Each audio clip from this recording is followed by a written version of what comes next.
सुनने वाली सभी सखियों और श्रोताओं को दीपा माहेश्वरी और मंजरी वर्मा का नमस्कार। नमस्कार। और मंजरी आपको भी मेरा बहुत नमस्कार। बिल्कुल दीपा। और देखो ना, मौसम एकदम बढ़िया हो चुका है।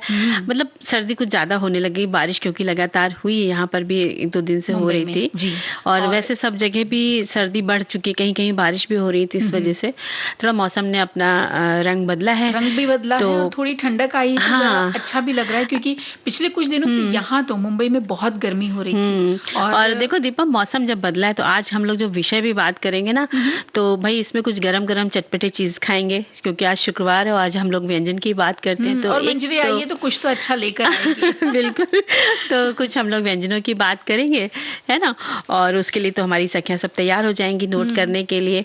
और उसके बाद आज के विषय क्या है बताओ। बिल्कुल, आज है डॉक्टर राजेंद्र प्रसाद का जन्म दिवस जी।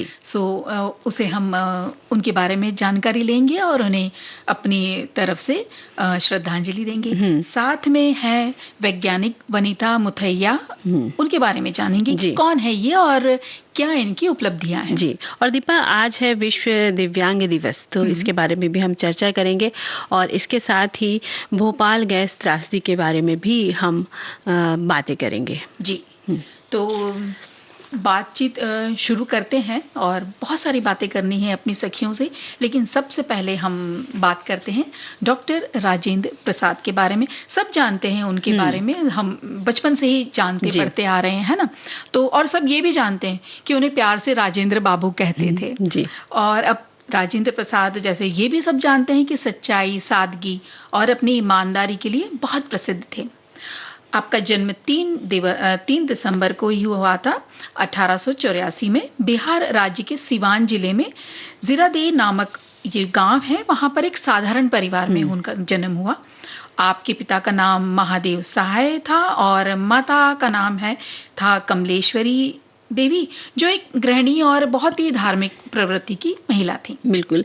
और डॉक्टर राजेंद्र प्रसाद ने अपनी जो प्रारंभिक शिक्षा थी वो अपने गांव जीरादेई से उर्दू भाषा में प्राप्त की। और राजेंद्र बाबू बचपन से ही प्रतिभाशाली बालक थे और अपने बचपन में राजेंद्र जी ने विज्ञान के विद्यार्थी वो थे और इसके बाद उन्होंने अपनी शिक्षा को इसमें आगे नहीं बढ़ाया और उन्होंने अपनी उच्च शिक्षा कलकत्ता से की, जिसमें उन्होंने अपनी हर कक्षा में श्रेष्ठ स्थान प्राप्त किया, यानी कि बहुत ही विलक्षण थे, हर कक्षा में प्रथम आते थे, जिस कारण उन्हें 50,000 की मासिक छात्रवृत्ति से भी सम्मानित किया गया था।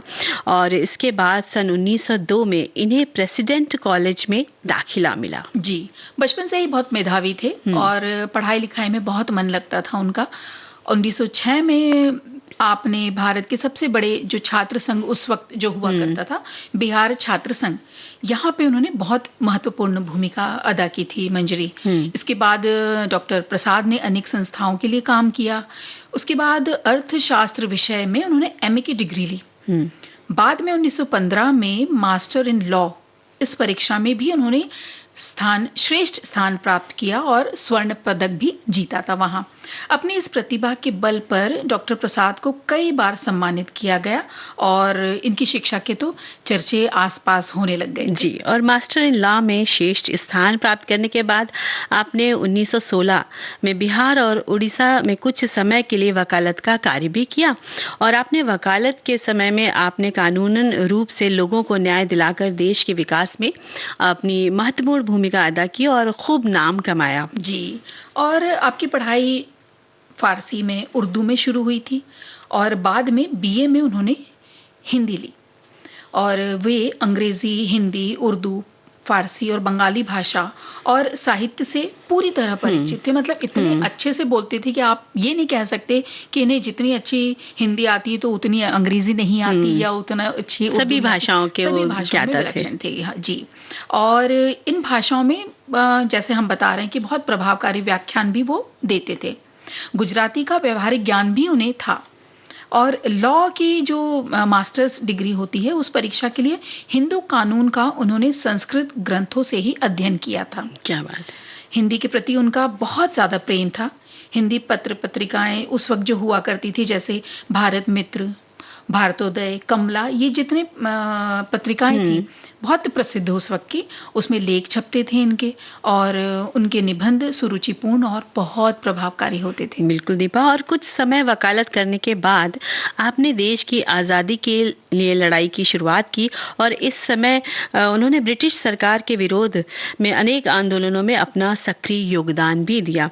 आंदोलनकारी बनने के बाद उन्हें कई बड़े नेताओं से मिलने का मौका भी मिला, और सन 1917 में आपका मिलना महात्मा गांधी जी से हुआ, और अपनी पहली मिलन के दौरान ही आपने गांधी जी को अपना गुरु बनाया, और आपने अपने समर्पण में कौमी एकता को भी बढ़ावा दिया। जी, आप महात्मा गांधी को अपना आदर्श मानते थे, इसलिए वे गांधी जी के कहने पर हर कार्य को करने के लिए बिल्कुल तत्पर रहते थे, और इसीलिए उन्होंने अपने वकालत के कार्य को छोड़कर महात्मा गांधी का साथ दिया, और देश के लिए कई आंदोलनों में उन्होंने अपना सक्रिय योगदान भी दिया। बिल्कुल, और जो उन्होंने समर्पण कौमी एकता के प्रति उन्होंने दिखाया था, वो उन्होंने उसमें बहुत से कार्य किए, और राजेंद्र बाबू को कई बार जेल की सजा भी हुई, पर उन्होंने देशभक्ति को कभी नहीं छोड़ा। और सन 1947 में जब भारत को आज़ादी मिलने के बाद आपको खाद्य मंत्री के रूप में चुना गया, और इसके बाद राजेंद्र बाबू भारत के प्रथम राष्ट्रपति के रूप में चुने गए। जी, राष्ट्रपति पद पे रहते हुए राजेंद्र प्रसाद ने देश की अर्थव्यवस्था को बहुत अच्छी तरीके से चलाया मंजरी, और देश में शांति का माहौल बनाए रखा। इसी के चलते आपको दूसरी बार देश के राष्ट्रपति के रूप में चुना गया, और इस प्रकार जो कि हम प्यार से कहते हैं राजेंद्र बाबू, इन्होंने 12 वर्ष तक राष्ट्रपति पद संभाला। 2 बार राष्ट्रपति बनने का गौरव सिर्फ और सिर्फ आप ही हैं, एकमात्र व्यक्ति। जी, आपकी जो वेशभूषा थी वो बहुत सरल थी, और उनके चेहरे मोहरे को देखकर पता ही नहीं लगता था कि वे इतने प्रतिभा संपन्न और उच्च व्यक्तित्व वाले सज्जन हैं। देखने में वे बिल्कुल सामान्य जैसे लगते थे, तो ये भी अपने आप की बहुत बड़ी बात होती है। और इलाहाबाद विश्वविद्यालय द्वारा उन्हें डॉक्टर ऑफ लॉ की सम्मानित उपाधि प्रदान करते समय उनके बारे में कहा गया था कि बाबू राजेंद्र प्रसाद ने अपने जीवन में सरल व निस्वार्थ सेवा का ज्वलंत उदाहरण प्रस्तुत किया है। जब वकील के व्यवसाय में चरम उत्कर्ष की उपलब्धि दूर नहीं रह गई थी, इन्हें राष्ट्रीय कार्य के लिए आह्वान मिला, और उन्होंने व्यक्तिगत भावी उन्नति की सभी संभावनाओं को त्याग कर गांवों में गरीबों तथा दीन कृषकों के बीच काम करना स्वीकार किया। जी, सरोजनी नायडू ने भी उनके बारे में कुछ लिखा है मंजरी। वे कहती हैं कि उनकी असाधारण प्रतिभा, उनके स्वभाव का जो एक अनोखा माधुर्य है वो, और उनके चरित्र की विशालता, या फिर यूं कहें कि अति त्याग के गुण, ये शायद उन्हें हमारे सभी नेताओं से अधिक व्यापक और व्यक्तिगत रूप से बहुत प्रिय बना देता है सभी के बीच में। और सन 1962 में अवकाश प्राप्त करने के पर राष्ट्र ने उन्हें भारत रत्न की सर्वश्रेष्ठ उपाधि से भी सम्मानित किया। राजेंद्र बाबू ने अपनी आत्मकथा जो 1946 में लिखी थी, उन्होंने उसके अतिरिक्त कई पुस्तकें भी लिखी, जिनमें बापू के कलमों में बाबू 1954 में, इंडिया डिवाइडेड 1940 में, और सत्याग्रह एंड चंपारण 1922 में, और गांधी जी की देन, भारतीय संस्कृत व खादी का अर्थशास्त्र इत्यादि उल्लेखनीय है जिस पर उन्होंने काम किया। जी, और सादा जीवन और उच्च विचार को अपने जीवन का आधार बनाने वाले डॉक्टर राजेंद्र प्रसाद फरवरी 1963 को सदा के लिए हमें विदा कह गए। हम उन्हें याद करते हैं और उन्हें नमन करते हैं और सच्ची श्रद्धांजलि भी अर्पित करते हैं।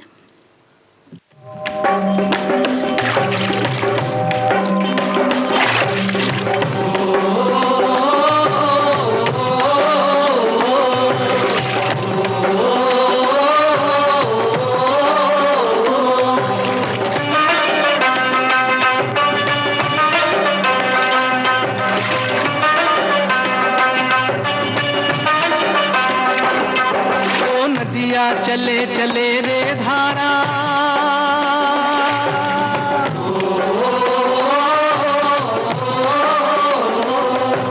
नदिया चले चले रे धारा, चंदा चले चले रे तारा, तुझको चलना होगा, तुझको चलना होगा, तुझको चलना होगा, तुझको चलना होगा।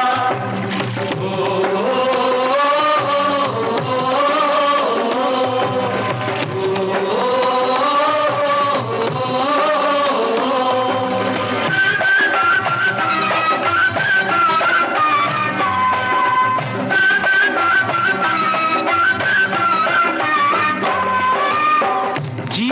कहीं भी ठहरता नहीं है, जीवन कहीं भी ठहरता नहीं है, आंधी से तूफान से डरता नहीं है। तू न चलेगा तो चल देंगी राहें,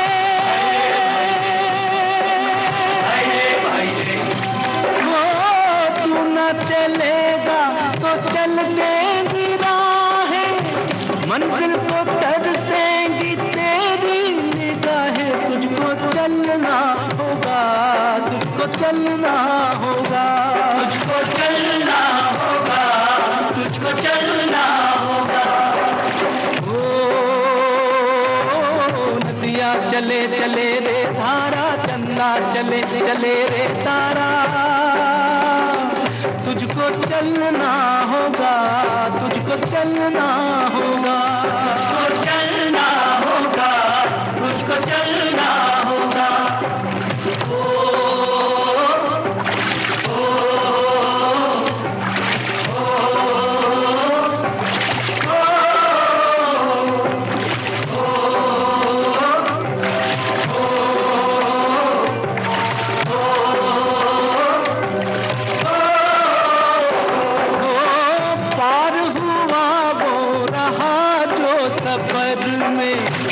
पार हुआ वो रहा जो सफर में, जो भी रुका फिर गया वो भंवर में।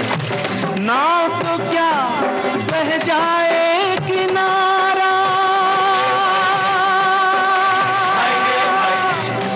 ओ नाव तो क्या बह जाए किनारा, बड़ी ही तेज समय की है धारा। तुझको चलना होगा, तुझको चलना होगा, तुझको चलना होगा, तुझको चलना होगा।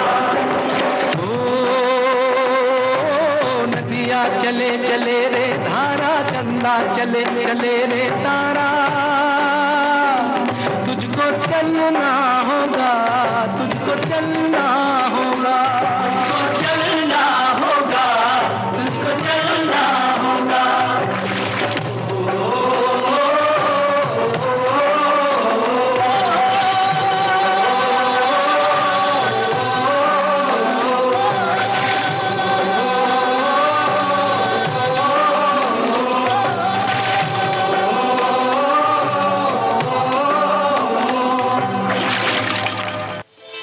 मंजरी कार्यक्रम में अब वक्त हो चला है एक छोटे से अंतराल का, तो लेते हैं एक छोटा सा ब्रेक।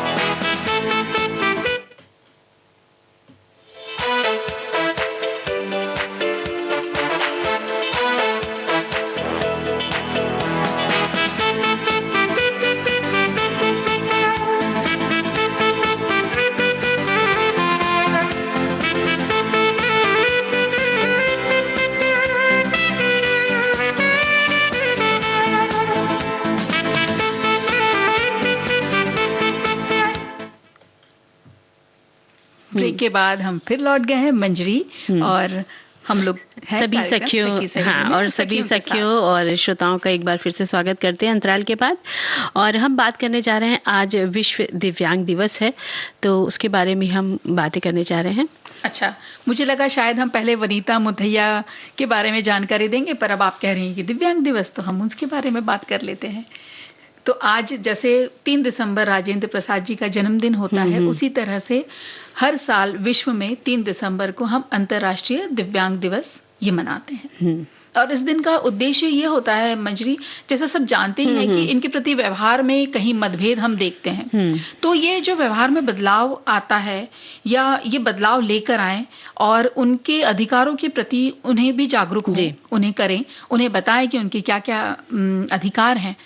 ये सब बातों को ध्यान में रखते हुए हर साल इस दिन दिव्यांगों के विकास, उनके कल्याण के लिए कैसे उनके लिए जो योजनाएं बनाई गई हैं उनका उपयोग कैसा हो, या समाज में उन्हें बराबरी का जो दर्जा है वो कैसे मुहैया हो, इस पर गहन विचार करने के लिए कोई एक दिन तो चाहिए ना जहां हम इनके बारे में सोचें। बिल्कुल। तो आज 3 दिसंबर को हम ये करने वाले हैं। और देखा जाए तो ये दिवस जो होते हैं दीपा, वो सबको जागरूक करने के लिए होते हैं, याद दिलाने के लिए होते हैं। लेकिन हमें हर दिन हर समय जो हमारे व्यक्ति होते हैं, बच्चे होते हैं, जो भी होते हैं इंसान जिनको इस तरह की तकलीफें होती हैं, तो हमें हर दिन उनके बारे में कुछ ना कुछ कार्य करने चाहिए, उनके लिए कुछ ना कुछ अच्छी सी चीजें करनी चाहिए। और हर वर्ष दुनिया के तमाम देशों में 3 दिसंबर को दिव्यांगों के उत्थान, उनके स्वास्थ्य व सामाजिक आर्थिक स्थिति में सुधार लाने के उद्देश्य से कार्यक्रम आयोजित किए जाते हैं। लेकिन इस बार भी कोविड के निर्देशों का पालन करते हुए अधिकांश जगहों पर ऑनलाइन कार्यक्रम इस बार जा रहे होंगे। जी। और संयुक्त राष्ट्र आम सभा ने सन 1981 को दिव्यांग व्यक्तियों को अंतर्राष्ट्रीय वर्ष घोषित किया था। जी। और इसके बाद संयुक्त राष्ट्र महासभा ने 1983 से 1992 ये इतने सालों में दिव्यांगों के लिए संयुक्त राष्ट्र के एक दशक की घोषणा की, और ताकि जो सरकार और संगठन है विश्व भर में, तो वो अलग अलग कार्यक्रम में अनुशंसित गतिविधियों को लागू कर सकें और एक लक्ष्य बना सके, ताकि इनके बारे में सोचा जा सके। तो जब तक लक्ष्य ना बनाएंगे तो उसके आगे काम होगा भी नहीं। बिल्कुल। और इसके बाद 1992 में 3 दिसंबर ये दिन तय हुआ कि हम विश्व दिव्यांग दिवस के रूप में इसे मनाएंगे। बिल्कुल। और नए शोधों से पता चलता है कि क्या कारण है कि पीठ के निचले हिस्से में दर्द जो है वो दुनिया भर में सबसे ज्यादा लोगों को विकलांगता का कारण बनाता है। Medical journal annuls of the rheumatic disease में प्रकाशित रिपोर्ट के अनुसार ये data global burden of disease 2010 के अध्ययन से आया है, जिसमें 187 देशों में सभी बीमारियों से होने वाली विकलांगता को देखा गया है और इन देशों को 21 हिस्सों में बांटा भी गया है।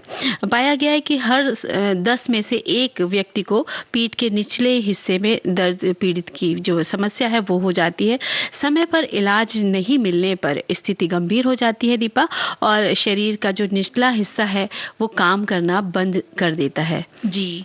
और जो इस खास क्षेत्र में जो विशेषज्ञ हैं, जो डॉक्टर्स हैं, वो कहते हैं कि बचपन से ही अगर नजर रखी जाए, ध्यान रखा जाए, तो दिव्यांगता से बहुत हद तक बचा जा सकता है। बच्चों को किसी तरह का दौरा पड़ जाए या उसका बर्ताव अचानक बदलने लगे तो जरूर जांच करवाएं, या संक्रामक बीमारियों को लेकर के बच्चों को सभी जरूरी टीके, ये जो है वो कभी कभी लापरवाही हो जाती है, लेकिन नहीं, ये टीके लगवाना बहुत ज्यादा जरूरी। बिल्कुल दीपा। और जो बच्चे होते हैं उनके प्रति आप जो अभिभावक हैं उनको पूरा ध्यान देना चाहिए हर समय कि हमारे बच्चे के अंदर क्या क्या प्रतिक्रिया कर रहा है, क्या कर रहा है, क्या नहीं कर रहा है, वो पूरा ध्यान रखना चाहिए। तो कोई भी समस्या होगी तो आप जल्दी से उसे समझ लेंगे। और दिव्यांगता इसकी शुरुआत दिमाग से होती है। मरीज की सोचने समझने की क्षमता घट जाती है और कई बार उसे पता ही नहीं होता है कि वो क्या बोल रहा है। जबान लड़खड़ाती है, बातें याद नहीं रहती हैं। कई बार मरीजों का जो व्यवहार है वो अचानक बदल जाता है। और कई बार क्या होता है कि दुर्घटनाओं के कारण भी व्यक्तियों को इस स्थिति का सामना करना पड़ जाता है। और कभी दवाओं के गलत असर के कारण भी दिव्यांगता जो है वो दिखाई देने लग जाती है, सामने आ जाती है। तो यानी कई कारण हो सकते हैं। कभी जन्मजात हो सकते हैं, कभी कभी बच्चे बिल्कुल साधारण तौर पे हुए हैं, जन्म लिया है, लेकिन आगे चल के दवाओं के कुछ से असर की वजह से हो जाते हैं, या कभी कभी दुर्घटनाएं ऐसी हो जाती हैं कि कोई शरीर का अंग परेशानी में आ जाता है या काटना पड़ता है। अब ये देखिए, ये तो हमने इनके कारण जाने। हम लोगों को, जैसे जो सामान्य लोग हैं, इनका रवैया कैसा होना चाहिए उनके साथ। कई लोग क्या करते हैं, बहुत निष्ठुर हो जाते हैं, या उनको जैसे ही देखते हैं ना बिल्कुल नजर बदल लेते हैं, तो ये बिल्कुल गलत है। बिल्कुल सही कहा तुमने। और दूसरी तरफ इतनी ज्यादा दया भावना दिखाते हैं, इतना उनका जो कहते हैं ना एक सिंपैथी दिखाते हैं, तो वो भी बहुत गलत है। आप इतनी सहानुभूति, अति सहानुभूति जो होती है ना, वो भी ना दिखाएं, बल्कि उनका संबल, उनके बने, एक उदाहरण बने और उनको सपोर्ट करें, प्रोत्साहित करें, है ना, और कोई ना कोई प्रेरणा का उदाहरण दे जिससे उनकी हिम्मत, जिसे कहते हैं ना, हिम्मत बढ़ी रहे। हाँ, क्योंकि मैं एक सामान्य व्यक्ति नहीं हूँ, इसलिए ये मेरे साथ ऐसा कर रहे हैं, या इनका व्यवहार इतना बदला हुआ, ये उस व्यक्ति में भावना नहीं आनी चाहिए। बिल्कुल।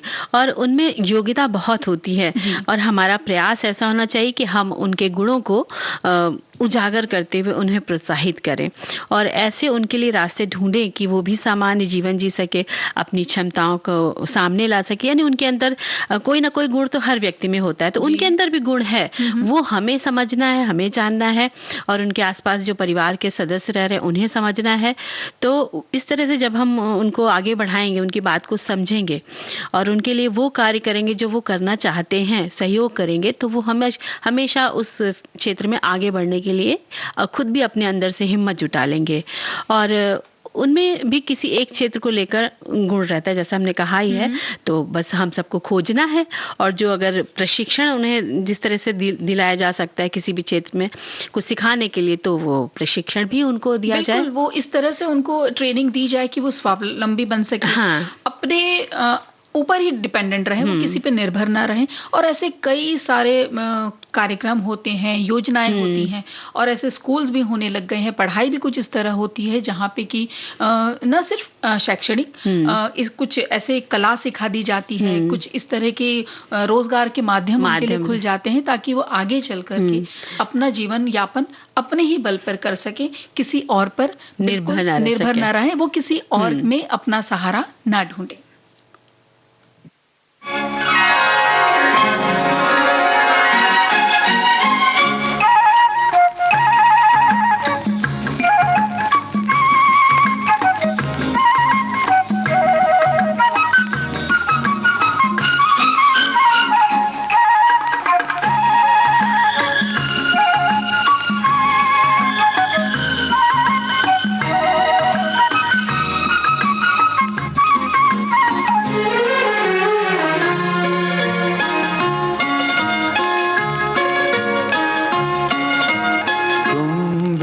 सहारा हो तो किसी का सहारा बनो, तुम बेसहारा हो तो किसी का सहारा बनो। तुमको अपने आप ही सहारा मिल जाएगा, कश्ती कोई डूबती पहुंचा दो किनारे पे, तुमको अपने आप ही किनारा मिल जाएगा। तुम बेसहारा हो तो किसी का सहारा बनो, तुम बेसहारा हो तो।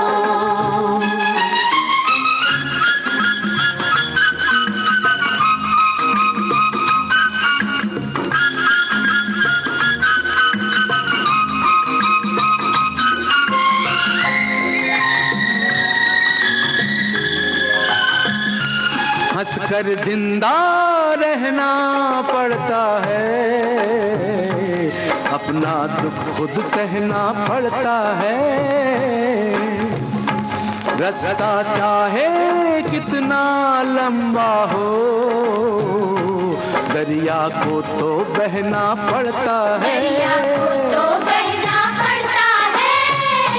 हो तुम हो एक अकेले तो रुक मत जाओ, चलो निकलो, रास्ते में कोई साथी तुम्हारा मिल जाएगा। तुम बेसहारा हो तो किसी का सहारा बनो, तुम बेसहारा हो तो।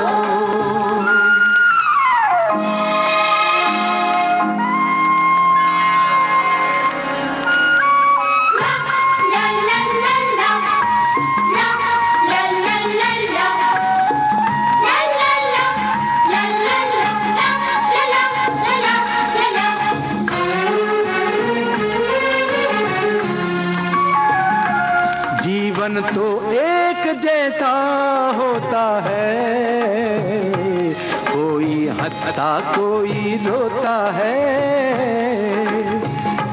सब्र से जीना आसान होता है, फिक्र से जीना मुश्किल होता है, जीना मुश्किल होता है। हो थोड़े फूल है कांटे हैं जो तकदीर ने बांटे हैं, हमको इनमें से हिस्सा हमारा मिल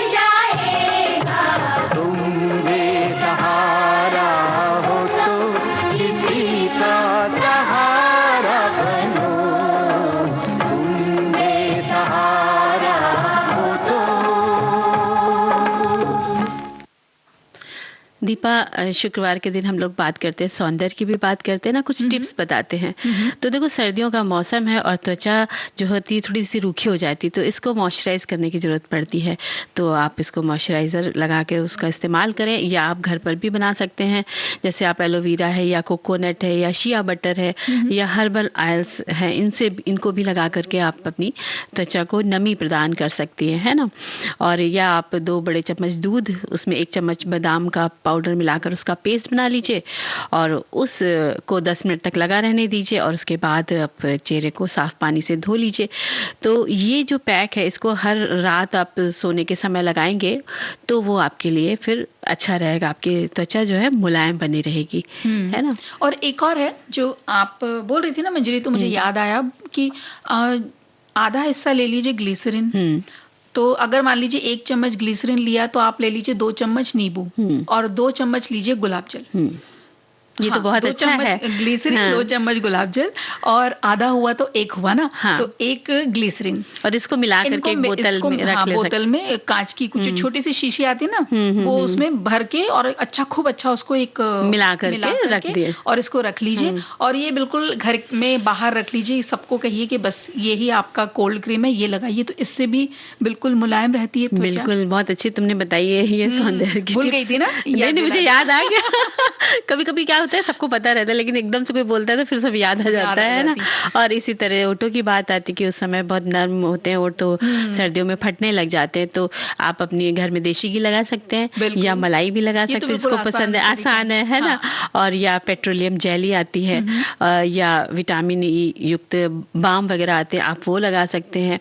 और एक और भी था कि दादी नानी वगैरह बताते थे कि नाभि में देसी घी आप लगा लीजिए, तो उससे नहीं फटते हैं। या फिर आपको सोते समय आपने तलवे में कड़वा तेल, सरसों का तेल जिसे बोलते हैं, वो लगा करके मालिश करके आप सोइए, देखिए आप स्किन भी अच्छी रहेगी। तेल का अच्छे से मालिश करें और फिर मोजे डाल लें। बिल्कुल, तो ये गर्मी भी खूब अच्छी देते हैं और पैर तो मुलायम रहेंगी, पूरे शरीर की त्वचा भी बहुत अच्छी हो जाएगी। इस तरह से भी जो घरेलू है वो भी कर सकते हैं।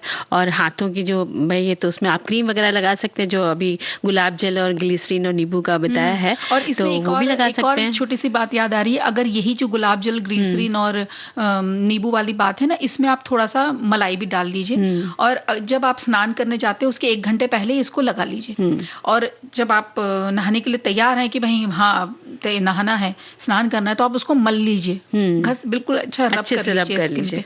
तो आप देखिएगा बिल्कुल मतलब वो जो मलाई जो सफेद कलर की होती है ना, सर्दी के दिनों में बिल्कुल काली हो जाएगी। तो आपकी जो ऊपरी त्वचा पे जो कालापन है वो भी निकल जाएगा। लेकिन देखिए एक वक्त हो रहा है, साथ में बता दूं मंजरी, छोटे से ब्रेक का, तो हम इस बात को आगे बनाए रखते।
अंतराल के बाद फिर हम आ गए हैं और एक बार स्वागत है ना।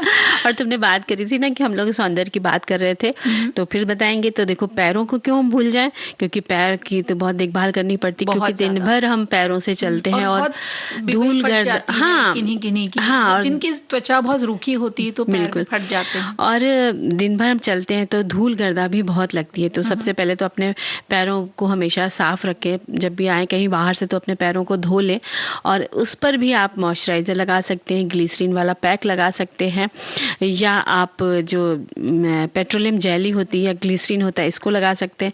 नहीं तो आप ये जो सरसों का तेल होता है उसकी उसकी एक हल्की सी परत आप लगा लीजिए, मालिश जैसी कर लीजिए, तो आप देखेंगे कि आपकी जो पैरों की त्वचा है वो भी बनी रहेगी मुलायम, क्योंकि अक्सर वो फटने लग जाती है। जी। तो वो बहुत ध्यान रखना है कि आपको अपने पैरों को भी बढ़िया बना के रखना है और ना? मंजरी सबसे ज्यादा काम होता है हाथों का। हम्म। तो जब ठंड के दिनों में बिल्कुल नल के नीचे जब काम करना पड़ता, तो पहले दफा जब नल के नीचे ठंडे पानी में हाथ लेकर आते तो ऐसा बिल्कुल लगता है याद कि दिला दी तूने, सर्दियों में जब हाथ सर्दियों में धोना पड़ता देखिए है, हाथ हमारे सूख हो हाँ। जाते हैं। तो उसके लिए भी ये है कि जो आपने ग्लिसरीन बनाया है ना, उसमें नींबू थोड़ा सा और ज्यादा डाल लीजिए, और थोड़े से आप ये कीजिए कि शक्कर के दाने ले लीजिए, वो ले लिए, और अब इसको मलते रहिए जब तक कि शक्कर के दाना घुल ना जाए। और खूब अच्छे से आप इसको मल लीजिए, तो और हाथ धो लीजिए। बस तो फिर उसके क्या है, बाद शाइन चमक आ जाएगी, है बिल्कुल। ना? तो ये आप दिन भर का काम करने के बाद दोपहर में भी कर सकते हैं, ताकि आपके हाथों में मुलायमपन थोड़ा बना रहे। तो अब हम जब ये इतनी सारी बातें जब त्वचा की खूबसूरती की कर ली, तो एक गीत सुने।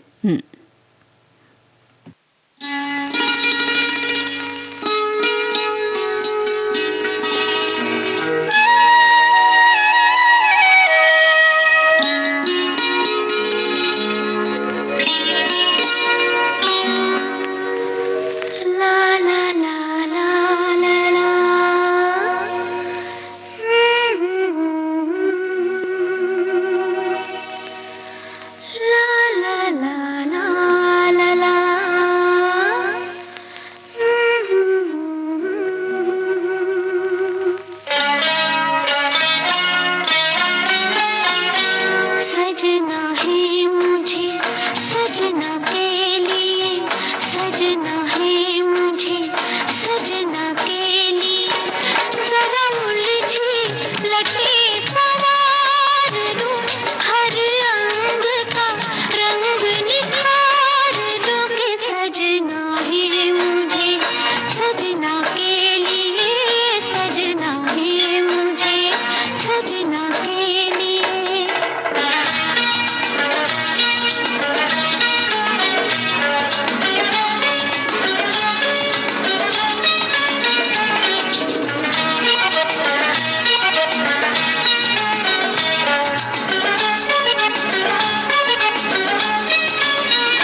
सजना के लिए।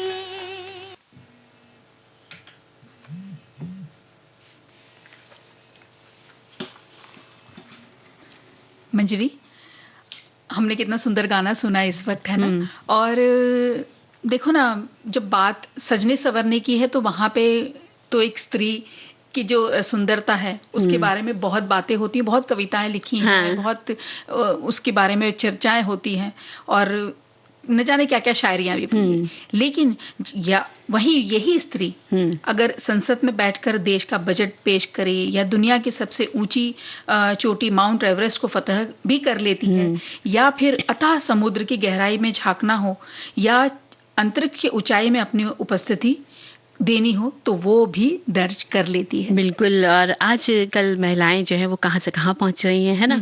तो महिलाओं ने हर क्षेत्र में अपनी सफलताओं के झंडे जो है वो गाड़ कर अपनी उपस्थिति दर्ज कराई है। अपनी हिम्मत, साहस, बुद्धिमत्ता, कर्मठता और अपनी कभी ना हार मानने वाली इच्छा शक्ति से महिलाओं ने असंभव को भी संभव कर दिखाया है। और इसी कथन का उदाहरण है मिशन चंद्रयान 2, जिसकी सारी सफलता का श्रेय महिलाओं को जाता है। चंद्रयान 2 की सफलता में 2 महिलाओं वनिता मुथैया और रितु करदिल का बहुत बड़ा योगदान रहा है। लेकिन आज हम वनिता मुथैया के बारे में चर्चा करने जा रहे हैं सखी विशेष के अंतर्गत, और जो भारत के अंतरिक्ष इतिहास में ऐसा पहली बार हुआ कि जब किसी महत्वपूर्ण अंतरिक्ष मिशन का नेतृत्व महिला वैज्ञानिकों ने किया। वंदना मुथैया ये एक इलेक्ट्रॉनिक सिस्टम इंजीनियर हैं। आपने चंद्रयान 2 में प्रोजेक्ट डायरेक्टर का काम संभाला। और मंजरी, चांद पर भारत के दूसरे जो महत्वाकांक्षी मिशन था चंद्रयान 2, श्रीहरिकोटा से सबसे शक्तिशाली रॉकेट GSLV मार्क 3 MA इसके जरिए प्रक्षेपित किया गया था। इस मिशन की सबसे खास बात यह रही कि इसरो के इतिहास में यह पहली बार हुआ जब किसी मिशन की कमान पूरी तरह महिलाओं के हाथ में थी। इस पूरे प्रोजेक्ट के जो डायरेक्टर हैं उनका नाम है वनिता मुथैया। उनके कंधों पर मिशन की जो शुरुआत से लेकर आखिरी तक पूरा जिम्मा इनके ऊपर था। और एक और खास बात मंजिल, इस मिशन में 30% महिलाएं थी। क्या बात है, गर्व करने वाली बातें हैं ये तो। और वनिता मुथैया को डाटा क्वीन के नाम से भी जाना जाता है क्योंकि वनिता एक इलेक्ट्रॉनिक सिस्टम इंजीनियर और डाटा विश्लेषण विशेषज्ञ हैं। उन्हें डेटा विश्लेषण के क्षेत्र में महारत हासिल है और वो भारत के महत्वाकांक्षी मिशन चंद्रयान 2 की प्रोजेक्ट डायरेक्टर, परियोजना निदेशक बनी। इसरो के इतिहास में पहली बार किसी महिला को किसी प्रोजेक्ट का प्रमुख बनाया गया था और वनिता चंद्रयान 2 मिशन की प्रोजेक्ट डायरेक्टर बनने के कारण इसरो के किसी प्रोजेक्ट की प्रमुख बनने वाली देश की पहली महिला बन गई। दीपा, और दरअसल चंद्रयान 2 का मुख्य उद्देश्य था चांद की दक्षिणी ध्रुव के पानी के साथ साथ जो अलग अलग धातु और खनिज हैं और चंद्रमा की सतह के तापमान और विकिरण, इसके बारे में जो जानकारी है वो लेना है। चंद्रमा में आने वाले कई भूकंप आते हैं तो उसकी जानकारी चाहिए। ये ऐसे कई सारे जो डेटा थे इसको इकट्ठा करना, ये था इसका मुख्य उद्देश्य। और चंद्रयान 2 के द्वारा इकट्ठे किए गए सभी डेटा के विश्लेषण का काम, इसका जो डेटा जब इकट्ठा होता है तो उसका एक एनालिसिस होता है, यानी विश्लेषण होता है, तो उसका काम ये आप ही कर रही थी, मुथैया ही कर रही थी। और जैसा कि हमने बताया कि वनिता मुथैया चंद्रयान 2 की प्रोजेक्ट डायरेक्टर हैं, वो इसरो के इतिहास में पहली प्रोजेक्ट डायरेक्टर रही हैं। वनिता सैटेलाइट सेंटर में एक इलेक्ट्रॉनिक सिस्टम इंजीनियर हैं। वे डिजिटल सिग्नल प्रोसेसिंग में माहिर हैं। इतना ही नहीं, उन्होंने उपग्रह संचार पर कई रिसर्च पेपर भी लिखे हैं। इसके पहले उन्होंने मैपिंग में इस्तेमाल होने वाले पहले कार्टोसॉट उपग्रह, भारतीय रिमोट सेंसिंग उपग्रह, ओशनसेट 2, महासागर अनुप्रयोग उपग्रह आदि में निर्देशक के तौर पर भी वो काम कर चुकी हैं। और 2006 में उन्हें एस्ट्रोनॉटिकल सोसाइटी ऑफ इंडिया की तरफ से सर्वश्रेष्ठ महिला वैज्ञानिक का पुरस्कार भी मिल चुका है। दीपा जी, और वनिता मुथैया चंद्रयान 1 के लिए भी काम कर चुकी हैं। वे भारत की रिमोट सेंसिंग उपग्रह की जो व्यवस्था है उसे भी संभाल चुकी हैं। और यही वजह रही है कि उन्हें चंद्रयान 2 प्रोजेक्ट जब शुरू हुआ तो उसमें उन्हें मुख्य भूमिका दी गई। शुरुआत में ऐसा था कि इस जिम्मेदारी को लेने में वो बहुत हिचकिचा रही थी, क्योंकि होता है ना, जब बहुत बड़ा चुनौतीपूर्ण काम आपको दे दिया जाए तो हम थोड़े से हिचकिचा जाते हैं। और यही बात वनीता जी के साथ हुई, लेकिन बाद में फिर वो मान गई और लगभग 20 वर्षों से इसरो में वो काम कर चुकी हैं। 20 साल का उन्हें एक्सपीरियंस है जी। और वनीता चेन्नई की रहने वाली हैं। वनीता के माता पिता भी सिविल इंजीनियर और इलेक्ट्रॉनिक्स कम्युनिकेशन इंजीनियर थे। वो इसरो में करीब 32 साल से काम कर रही हैं। उन्होंने इसरो में जूनियर इंजीनियर के तौर पर ज्वाइन किया था और अपने बारे में बताते हुए कहती हैं कि मैं जो है लैबोरेटरी टेस्टिंग, कार्ड्स, हार्डवेयर बनाना, डिजाइनिंग, डेवलपिंग करते हुए आज मैनेजरियल पोजीशन पर पहुंच गई हूं। और वनीता मुथैया ऐसी पहली महिला है जो इसरो के प्रोजेक्ट डायरेक्टर के पद पर तैनात है। वनीता डाटा हैंडलिंग में एक्सपर्ट हैं, इसलिए भी वो रिमोट सैटेलाइट्स का जो सारा डेटा है ना वो संभालती हैं। चंद्रयान 1 मिशन के वक्त अलग अलग जो पेलेडोल्स से आने वाले डेटा थे उसका विश्लेषण भी यही करती थी। फिर चंद्रयान 2 से मिलने वाले सभी डेटा का विश्लेषण वनीता ने किया, जैसे हमने बताया। और चंद्रयान 2 के लॉन्च से उसका कार्यकाल खत्म होने तक इन्होंने ये अपनी जो भूमिका थी इसको जारी रहा। और दीपा, यही नहीं, वनीता प्रक्षेपण यान के हार्डवेयर के विकास में देखरेख भी करती हैं और उनके पास बड़ी समस्या को सुलझाने का क्षमता और प्रबंधन की प्रतिभा भी मौजूद है। वनीता डिजिटल सिग्नल प्रोसेसिंग में बहुत माहिर है। उन्होंने उपग्रह संचार पर कई पेपर्स भी लिखे हैं। उनके मैपिंग के लिए इस्तेमाल होने वाले पहले भारतीय रिमोट सेंसिंग उपग्रह यानी कि कॉटोसैट 1, दूसरे महासागर अनुप्रयोग उपग्रह ओशियन सेट 2, ये जो है ये बहुत इनके महत्वपूर्ण पेपर्स हैं। और तीसरे उष्णकटिबंधीय में जल चक्र और ऊर्जा विनिमय का अध्ययन करने के लिए इको फ्रेंच उपग्रह मेगा टॉपिक पर उप परियोजना निदेशक के तौर पर भी आपने काम किया है। और वनीता के पास डिजाइनिंग इंजीनियरिंग का लंबा अनुभव है। वे काफी लंबे समय से सैटेलाइट काम कर रही हैं। किसी भी मिशन में प्रोजेक्ट डायरेक्टर की भूमिका अहम होती है क्योंकि वे पूरे अभियान का मुखिया होती हैं। जी, और पूरे अभियान की सफलता की जिम्मेदारी भी उन्हीं की होती है।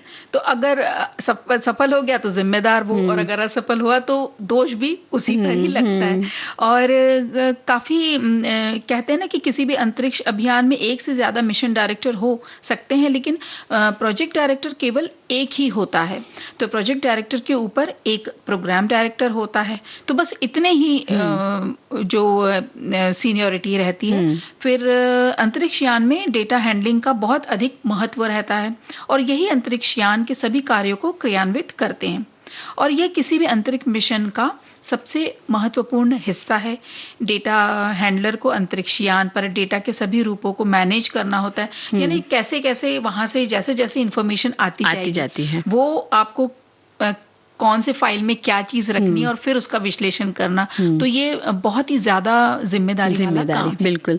और धरती पर ट्रांसमिशन के लिए लगातार डाटा तैयार करना, यान के पूरे सिस्टम को पेलोड के बारे में जानकारी इकट्ठा करना, ऑर्बिट में अंतरिक्ष यान की पोजीशन की जांच करना और आने वाली हर समस्या का तुरंत समाधान निकालना, अंतरिक्ष यान की गति व समय पर नजर रखना आदि, ये सब भी बहुत महत्वपूर्ण कार्य होते हैं। और वनीता सैटेलाइट कम्युनिकेशन के अलग अलग डोमेन पर सर्च कर रही हैं।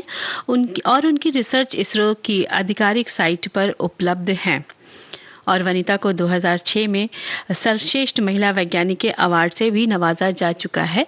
जी, 2006 में एरोनॉटिकल सोसाइटी ऑफ इंडिया, ये इनके द्वारा स्थापित सर्वश्रेष्ठ महिला वैज्ञानिक पुरस्कार प्राप्त करने वाली ये देश की पहली महिला हैं। वर्तमान में वनीता जी UR राव अंतरिक्ष केंद्र जो कि बंगलुरु में है वहां पर कार्यरत है। तो इतना आसान नहीं होता, बहुत पढ़ना पड़ता है, बिल्कुल संघर्ष होता है। तो जब कुछ दिख जाता है होते हुए, यानी कि जब देखा कि हाँ अंतरिक्ष यान का प्रक्षेपण बहुत सफल हो गया तो सबने तालियां तो बजा दी, बहुत शाबाशियां दे दी, लेकिन उसके पहले जो उन्होंने कठिन रास्ते अपनाए हैं, चलिए एक गीत सुन के उस भाव को थोड़ा समझते हैं।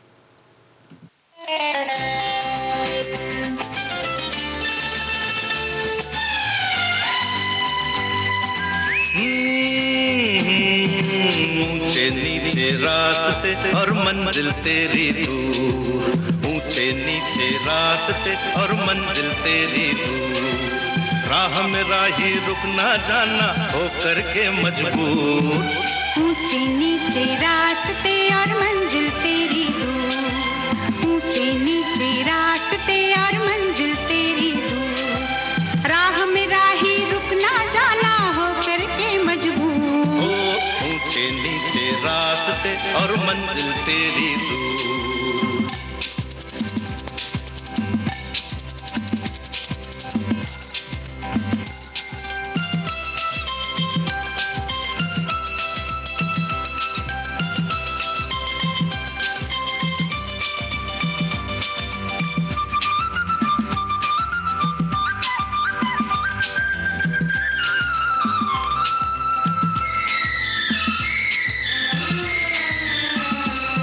हमारी जिंदगी एक लंबा सफर ही तो है, चलते हैं जिस पे हम अनजानी डगर ही तो है। देख संभलना बच के निकलना, जो नहीं चलते देख के आगे ठोकर से है चूक।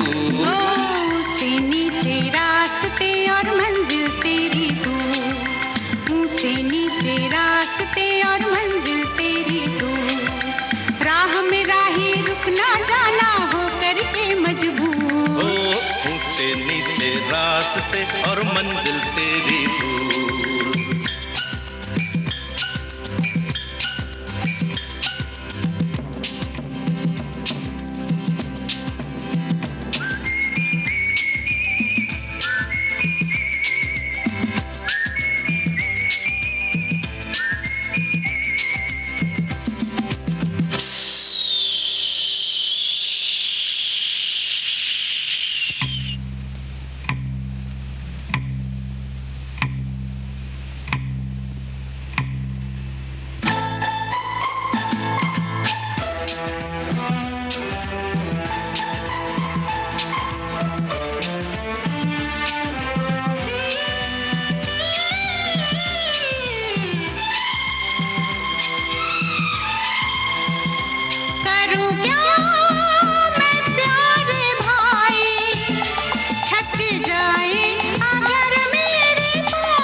बन मिले चाहेगा, जो कोई सोया उसने ही खोया, बात हमारी याद हमेशा रखना तू जरूर। ऊंचे नीचे रास्ते और मंजिल तेरी दूर, ऊंचे नीचे रास्ते और मंजिल तेरी दूर। रास्ते कितने भी दूर हो लेकिन लक्ष्य तक एक जिसने ठान रखी है वो व्यक्ति पहुंच ही जाता है। और एक विशेष सूचना साथियों, आज विशेष जयमाला कार्यक्रम में आप सुनेंगे भारतीय नौसेना वाद्य यंत्र का प्रस्तुतिकरण, जिसका आयोजन आकाशवाणी निदेशालय और पश्चिम नौसेना कमान के संयुक्त तत्वाधान में 15 नवंबर 2021 को आकाशवाणी प्रेक्षागार में किया गया था। दीपा ये सभी सुनेंगे। और देखो हम लोग ने, जैसा कि दीपा कल हम लोग ने भी बात करी थी भोपाल गैस त्रासदी के ऊपर, और पूरी दुनिया के औद्योगिक इतिहास की सबसे बड़ी दुर्घटना थी ये। और 2-3 दिसंबर की आधी रात को यूनियन कार्बाइड की फैक्ट्री में निकली जो गैस निकली थी उस फैक्ट्री से, उसका नाम था मिथाइल आइसोसाइनेट, और इस जहरीली गैस ने हजारों लोगों की जान ले ली थी, जान गंवानी पड़ी थी लोगों की। और दीपा आप तो उस रात वहीं थी भोपाल में, तो आप कुछ बता रही थी। जी, जैसा मैं स्टूडियो के बाहर आपको बता रही थी, आप देख रही होंगी कि मैं बताने जा रही हूँ और मेरे रोंगटे खड़े हो रहे हैं। वो उस वक्त हम कुछ 4वीं-5वीं कक्षा में पढ़ते होंगे। वही रात का बिल्कुल आधी रात हो चुकी थी और सब लोग घर में खांसने लगे। तो हमें लगा कि क्या हो रहा है, घर में सब सारे उठे और लगा कि घर में कोई शायद सिलेंडर के जो है वो कुछ पाइप वगैरह फट गया है, इसलिए इस तरह की स्मेल आ रही है। घर में सब उठे और थोड़ी ही देर में ऐसा लगने लगा कि बहुत तेज आवाजें आ रही बाहर से। तो जब हमने नीचे झांक के देखा खिड़की से, तो सारे लोग चिल्ला रहे थे, भागो भागो भागो, गैस खुल गई है, भागो। कौन सी गैस खुल गई है, क्या फट गया है, कुछ पता नहीं, लेकिन इस तरह की आवाजें आ रही थी। कुछ देर बाद हम वहाँ पे रहते थे जहाँ, तो मकान मालिक हमारे थे, तो उन्होंने कहा कोई कहीं नहीं जाएगा, सब यहीं रहेंगे इसी जगह पे एक ही साथ। लेकिन हम लोग तो नहीं माने, मेरी छोटी बहन, हमारे छोटे भाई और सबको लेकर, चाचा और सब लोग मिलकर के हम लोग ने घर में ताला लगाया, स्वेटर वगैरह लिया और भागे वहां से। फिर ये हुआ कि आप जानती हैं कि भोपाल को कहते हैं तालों का ताल, जी जी। भोपाल के ताल। तो हमारा जो घर था वो बिल्कुल दो तालों के बीच में था, बड़ा तालाब और छोटा तालाब। हम वहां से भागते हुए थोड़ा आगे बढ़े, तो जो रास्ते का दृश्य था वो तो बता भी नहीं सकती मंजरी, वो हालत, लोगों को उल्टियां हो रही थी, कोई गिर रहे थे, कोई बेहोश हो रहे थे। हम आगे तक तो जाने लग गए, लेकिन कुछ वक्त के बाद लगा माताजी और पिताजी को कि कितना आगे भागेंगे। तो जो बड़ा तालाब था उसके बाहर एक शिव मंदिर है, हम लोग वहां जाके बैठ गए मंदिर के बाहर। अब 3 तारीख, मतलब 2 तारीख की आधी रात कड़ाके की सर्दी में आप सोचिए हम सब बैठे हुए। सही बात है। फिर पता नहीं, कहते हैं ना वो महिला की कोई एक सेंस अलग से चलता है, वो बस समझ जाती है कि कहीं कुछ गड़बड़ है। बस माताजी को लगा कि रुमाल दीजिए आपका, बच्चों को बहुत आंख में से आंसू आ रहे, तो रुमाल से पोंछते रहे। तो हम वहीं बैठे रहे और पानी में जो है रुमाल को डुबाते रहे और अपनी आंखों पे लगाते रहे। भगवान की कृपा से हमारे परिवार में सब सकुशल लौटे, लेकिन उस रात बहुत सारे लोग ऐसे थे जो सकुशल अपने घर नहीं लौट पाए। तो उन सबको याद करते हुए, उन्हें नमन करते हुए और बहुत भावपूर्ण श्रद्धांजलि के साथ मंजरी एक गीत सुन लेते हैं।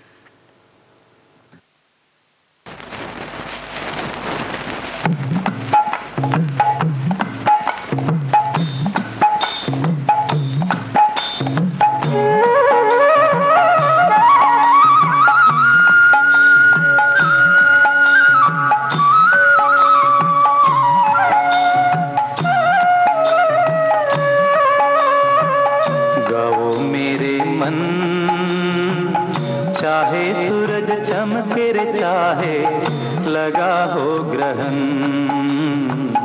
गाओ मेरे मन। चाहे सूरज चमके रे चाहे लगा हो ग्रहण,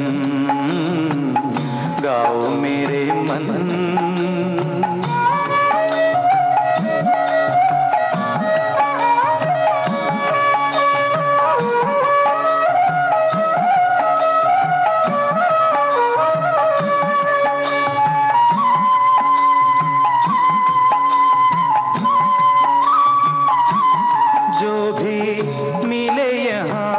जितना मिले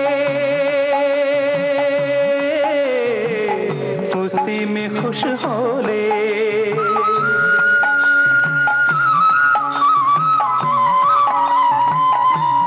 जो भी मिले यहाँ जितना मिले उसी में खुश हो ले। पूरा नहीं होता किसी का यहाँ हर सपन, गाओ मेरे मन। चाहे सूरज चमके रे चाहे लगा हो ग्रहण, गाओ मेरे मन। तो दीपा, हम लोगों ने ये गीत सुना, बहुत सारी बातें करी और अब हमारी बातें होंगी व्यंजन के बारे में। तो हमारी जो एक श्रोता सखी, उन्होंने लिखकर भेजी एक रेसिपी, मेथी अदरक मिक्स पराठा। तो इन्होंने लिखा है मेथी भाजी कटी हुई 1 प्लेट, ताज़ा अदरक कसा हुआ 1 चम्मच, लहसुन हरी मिर्च का पेस्ट स्वाद के अनुसार, गेहूं का आटा 2 प्लेट, बेसन 1 प्लेट, चावल का आटा आधा प्लेट, नमक हल्दी स्वाद के अनुसार, तेल या घी सेकने के लिए। अब इसकी विधि है कि सभी सामग्री को मिलाकर आप आटा गूंथ लीजिए और अपनी इच्छा के अनुसार मोटे पतले पराठे बनाकर तवे पर दोनों तरफ सेक लीजिए और या तो नींबू का अचार या टमाटर की चटनी के साथ आप गर्मा गर्म चाय के साथ सर्व करें और खाएं। और ये ठंड के लिए बहुत सेहतमंद व्यंजन है। तो वाकई में बहुत अच्छी रेसिपी लिखकर भेजी, तो हम इन्हें शुक्रिया कहते हैं। और दीपा, अगली रेसिपी तुम क्या पढ़ने जा रही हो वो भी बताओ। मैं बता रही हूँ जो चाय के साथ बहुत अच्छी लगती है, वो है चटपटे चने। तो काबुली चने आप ले लीजिए उबले हुए, 1 कप 2 कप जितना आपके परिवार में सदस्य हैं। 1 बड़ा चम्मच ले लीजिए तेल, फिर नमक अपने जैसा आपके घर में खाते हैं, गरम मसाला 1 छोटा चम्मच ले लीजिए, थोड़ा सा लहसुन पाउडर ले लीजिए और काली मिर्च का थोड़ा सा पाउडर और हल्दी पाउडर आधा छोटा चम्मच, चाट मसाला, अमचूर पाउडर थोड़ा सा डाल लीजिए, बेसन डाल लीजिए 2 बड़े चम्मच और चावल का आटा भी डाल लीजिए 1 बड़ा चम्मच। अब यूँ कीजिए कि भीगे हुए चनों को उबाल कर पानी निथार लें और बड़े से एक कटोरे में या बोल में उसमें चने डालें। इसमें सारी सामग्री जितनी है ना, मसाले, वो सब डाल लीजिए, उसे अच्छी तरह से मिला लीजिए। अब नॉन स्टिक पैन में उसको गरम करें, चनों को इसमें फैला दें और मध्यम आंच पर इन्हें हिलाते हुए कुछ मिनट तक पकाएं।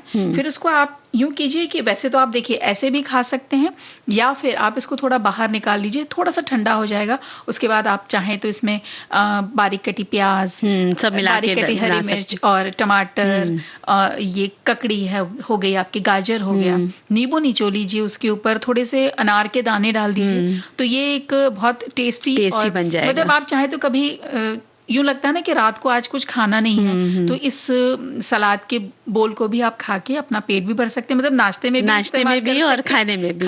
क्या बात है, बहुत अच्छी तुमने रेसिपी बताई।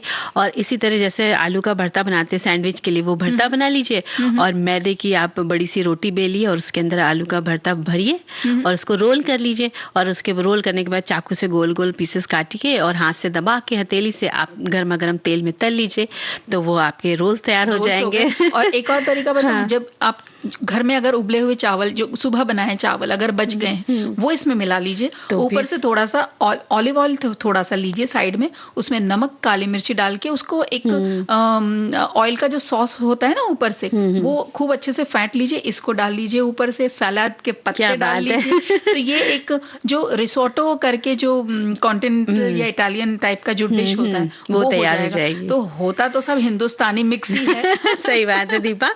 और देखो ना, हम लोग इतनी सारी बात करते करते अब तो बिल्कुल प्रोग्राम का समय बचा नहीं है, तो अब हम लोग लेते हैं।